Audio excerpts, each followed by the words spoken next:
Luar negeri Indonesia mengungkap sebanyak 386 WNI bermukim di Iran saat Israel menggempur Teheran sejak 13 Juni waktu setempat. Kemenlu meminta WNI di Iran untuk meningkatkan kewaspadaan sekaligus menunda perjalanan.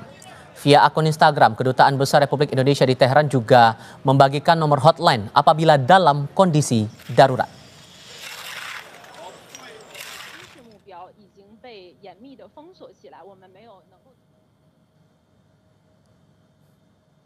Kita bahas lebih lanjut terkait kondisi warga negara kita di tengah konflik Iran dan Israel ini bersama dua narasumber. Bergabung lewat sambungan dalam jaringan Direktur Pelindungan WNI Kementerian Luar Negeri Yuda Nugraha dan juga bergabung bersama kami pengamat Timur Tengah Hasibullah Satrawi. Assalamualaikum, selamat malam semuanya dengan Tifal. Waalaikumsalam Mas Tifal. Terima kasih semua sudah bergabung bersama kami. Saya bicara yang terdekat dulu nih Mas Yuda. Ada kabar yang beredar bahwa imbas dari serangan Israel ini atau konflik kedua negara ini berdampak pada proses pemulangan jamaah haji kita untuk kembali ke Indonesia. Apakah itu terkonfirmasi? Ya, memang betul dalam konteks serangan Iran ke Israel dan juga serangan balasannya, ya, kita melihat bahwa ada beberapa negara yang melakukan penutupan wilayah udara, antara lain Iran, kemudian Yordania, kemudian Irak. Nah, namun kami tidak melihat bahwa jamaah haji kita yang ada di wilayah Saudi terdampak. Oke. Dan sejauh ini prosedur atau proses pemulangan tidak ada masalah ya Pak? Tidak ada masalah. Memang kami mencatat ada juga yang stranded, namun tadi kami sampaikan yang stranded ini ada dua peziarah yang ada di kota Qom. Itu stranded di Teheran dan kemudian yang ada juga di kota Aman. Ada 8 jamaah haji kita yang berasal dari Inggris, ya, pada saat itu sedang mampir ke Aman dan kemudian stranded di sana. Namun sudah ditangani oleh KBRI Aman dan juga KBRI Teheran. Oke. Konteks berikutnya dengan jumlah 386 WNI kita yang masih berada di Iran di tengah konflik ini, apakah sudah mulai ada yang dipulangkan prosesnya atau ini prosedurnya dalam tahap mana dulu nih Pak untuk proses pemulangan mereka? Ya, dapat kami sampaikan bahwa KBRI Teheran telah menetapkan rencana kontingensi sejak bulan April tahun 2024 dan sejak saat itu kita telah menetapkan status siaga 2 dan berlaku hingga saat ini. Ya. Dalam konteks siaga 2 kita minta warga negara kita meningkatkan kewaspadaan dan jika memungkinkan dapat pulang keluar dari Iran secara mandiri. Ya. Dan tentu tidak mengharapkan perlu menunggu sampai siaga 1 ketika suasananya atau situasinya sudah membahayakan jiwa. Ya, namun kita terus berkomunikasi dengan warga negara kita yang ada di Iran. Total 386 ini tersebar di 11 kota. Mayoritas ada di kota Qom. Mereka ini adalah pelajar dan mahasiswa. Secara umum kondisi mereka tetap tenang. Ya, tidak ada warga negara kita yang menjadi korban dari serangan Israel. Oke, dan 386 ini saya perlu penegasan lagi, sejauh ini mereka meminta untuk dipulangkan atau ada yang memilih untuk bertahan di sana Pak?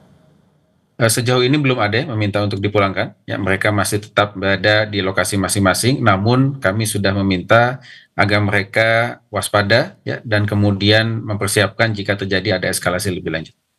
Dan sejauh analisis dari pemerintah, posisi warga negara kita dengan pusat konflik ini apakah terbilang berdekatan atau masih ada jarak aman di sini Pak?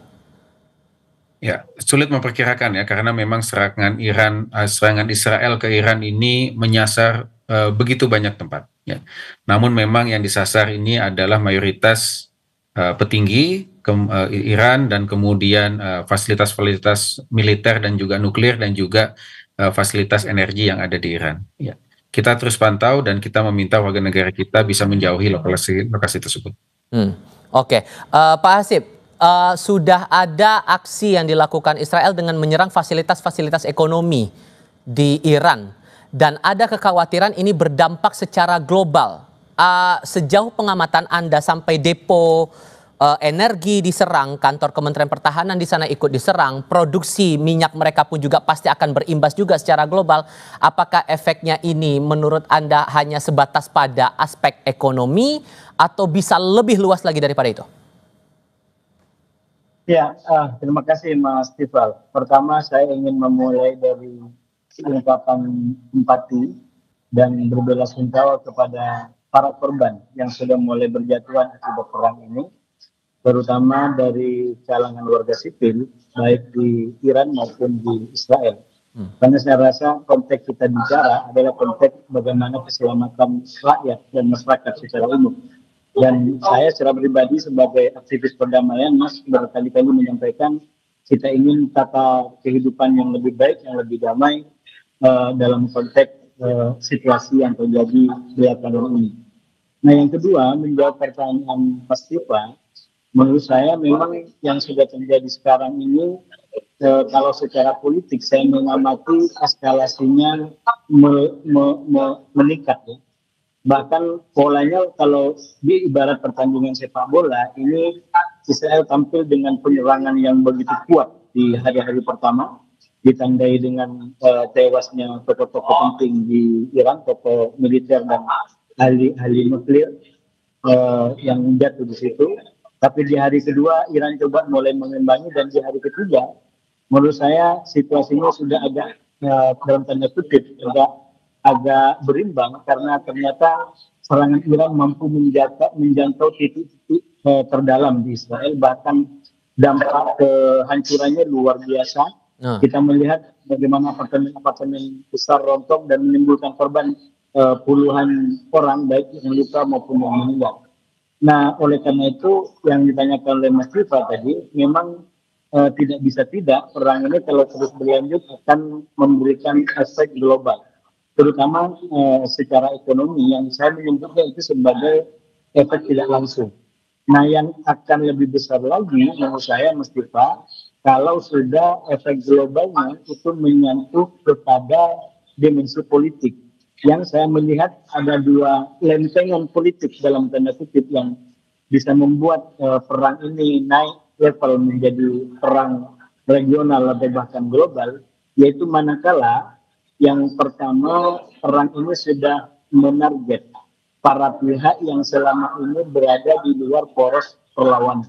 Nah, di luar poros perlawanan itu sebenarnya kalau dalam konteks peta kelompok di Timur Tengah, itu berarti negara-negara yang selama ini tidak masuk dalam barisan pro-Iran, katakan seperti Yordania, katakan seperti Mesir, atau mungkin negara-negara Teluk yang memang selama ini berhubungan dengan minimalnya Amerika, atau bahkan sebagian di antara mereka bahkan sudah bekerja sama dengan Israel.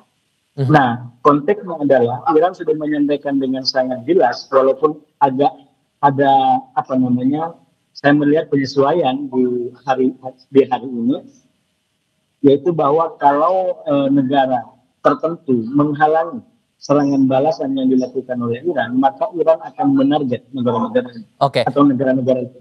Singkatnya, sorry saya potong Pak, singkatnya kalau melihat eskalasi yang ada sekarang, apakah kemudian ada peluang titik tengah untuk bisa menyelesaikan konflik ini? Kalau peluangnya sebenarnya secara politik sekarang sudah mulai ada fajar-fajar menyingsing lah istilahnya, yang menuju ke sana.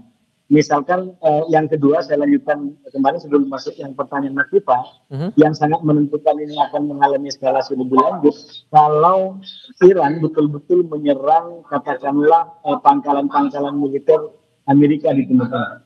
Karena ini bagian daripada elemen yang akan mengglobalisasi atau membuat perang ini mengalami dampak global. Nah, kembali kepada harapannya, menurut saya justru di bagian kedua ini keterlibatan Amerika, walaupun sempat dinyatakan oleh Iran, tapi Amerika tetap tidak terpancing. Bahkan yang terbaru melalui utusan Trump, Witkoff mengatakan bahwa memang Amerika tidak terlibat,